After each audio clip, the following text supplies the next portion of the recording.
Emotional battle is heading to the ballot. A First Coast News investigation exposed racing dogs testing positive for cocaine metabolites at Best Bet in Orange Park. Well, now the future of greyhound racing will be in the hands of you, the voter. First Coast News reporter Eric Alvarez is live tonight at Best Bet. And Eric, I know this fight is far from over and it's far from simple.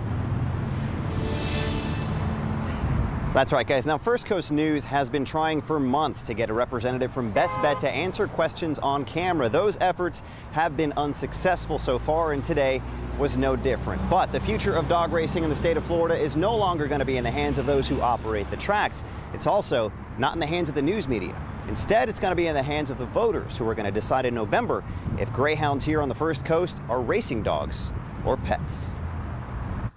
Grace's racing days are over. And she's the most amazing animal ever.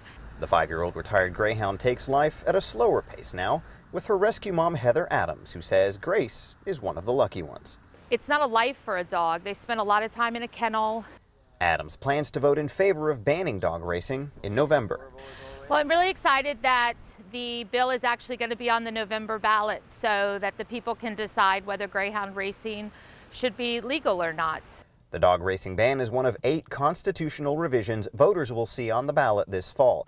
If 60% of Floridians approve it, racing greyhounds or dogs of any kind will be illegal starting January 1st, 2021. But some, like Al Smith, who bets on the dogs, doesn't think the ban will get the votes. I don't think they'll ever succeed in stopping dog racing.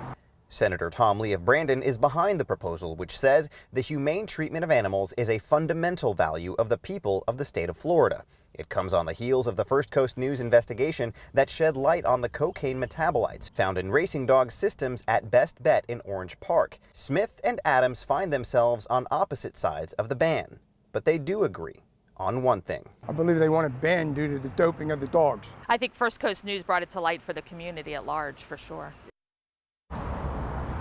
Now remember, 60% of Floridians need to vote in favor of the ban in order for it to take effect. Now, a recent Twitter poll showed that 59% of the respondents were in favor of banning dog racing. So if these numbers translate to the sentiment of voters statewide, we could be in for a close one in November. Live in Orange Park, Eric Alvarez, First Coast News, on your side.